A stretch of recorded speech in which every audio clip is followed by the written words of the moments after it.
Je prends la parole au nom de LFI. Chers amis, chers camarades,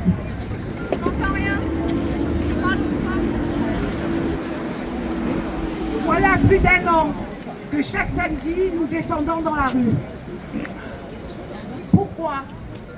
Parce que nous refusons de détourner les yeux devant l'horreur des massacres des Palestiniens retransmis sous nos yeux grâce aux réseaux sociaux.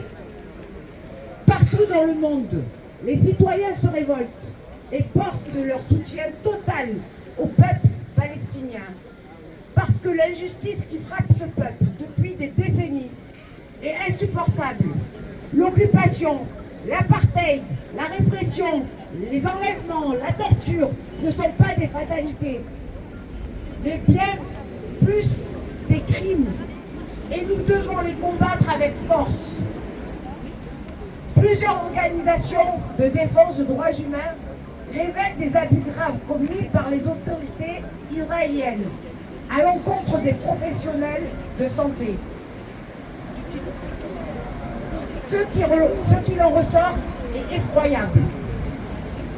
Violés, affamés, torturés, physiquement ainsi que moralement, privation de besoins fondamentaux.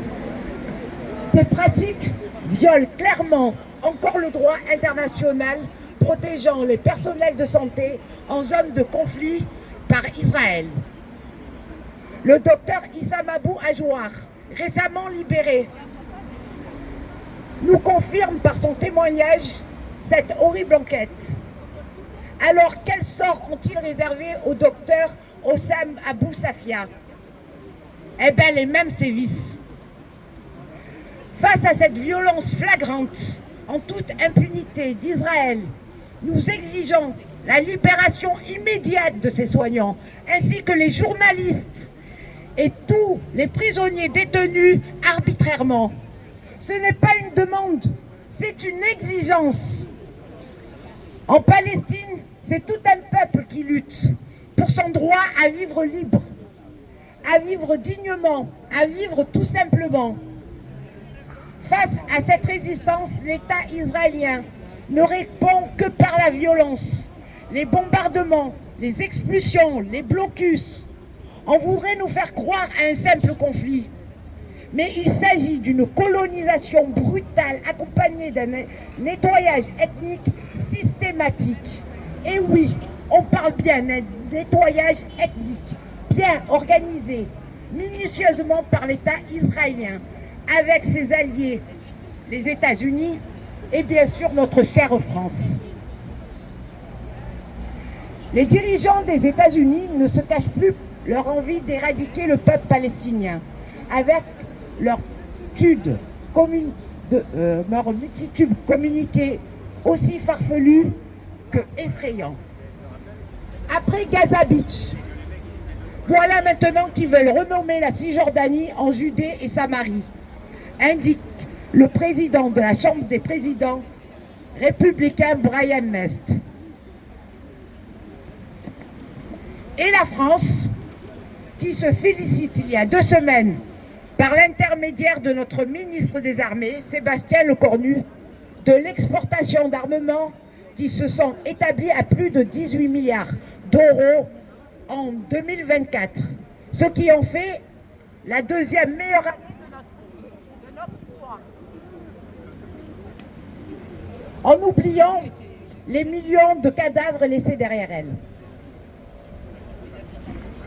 Cette France qui prétend défendre le droit humain, mais qui vend pour 18 milliards d'armes, c'est du sang sur les mains. Ces armes tuent, détruisent, massacrent en Ukraine, à Gaza, en Cisjordanie, Syrie, Liban et bien d'autres. Quel beau ou plutôt horrible contraste.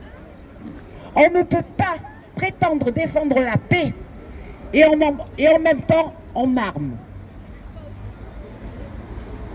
Nous ne sommes pas dupes. Nous voyons bien leur hypocrisie et nous refusons d'être complices par notre silence. Face à cela, nous ici, que faisons-nous? nous manifestons, nous nous organisons, parce que notre solidarité ne peut pas se limiter aux mots. Elle doit devenir une action pour exiger l'arrêt des bombardements et de l'occupation, une action pour des sanctions contre Israël, une action pour imposer à notre gouvernement la fin de toute complicité avec l'État criminel. Nous savons aussi que cette lutte dépasse la Palestine et est liée à toutes les luttes contre l'oppression et l'exploitation. Les mêmes puissances qui arment Israël sont celles qui écrasent nos droits ici et qui attaquent nos valeurs, qui attaquent nos services publics et qui brisent notre solidarité. Soutenir la Palestine, c'est aussi défendre un monde libéré du capitalisme et de l'impérialisme. Alors, chers camarades, ne baissons pas les bras, ne lâchons rien, amplifions la mobilisation, faisons entendre nos voix. Tant que la Palestine sera occupée, tant que les Palestiniens seront persécutés, nous ne devons pas nous taire et nous crierons haut et fort sans cesse: Palestine vivra, Palestine vaincra, liberté pour la Palestine, fin à l'occupation et boycott Israël.